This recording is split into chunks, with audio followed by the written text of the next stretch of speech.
10টি গুরুত্বপূর্ণ প্রশ্নের উত্তর দেখা যাক। 1. আকবর এলাহাবাদ শহর কত খ্রিস্টাব্দে প্রতিষ্ঠা করে? উত্তর হলো 1883 খ্রিস্টাব্দে এলাহাবাদ শহর প্রতিষ্ঠা করেন। 2. এলাহাবাদ কথার অর্থ কী?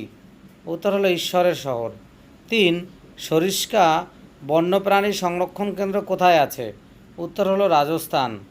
4. হায়দ্রাবাদ শহরটি কোন নদীর তীরে অবস্থিত? উত্তর হলো মুসি নদীর তীরে। 5. পশ্চিমবঙ্গের মালভূমি অঞ্চলের সর্বোচ্চ শৃঙ্গের নাম কি?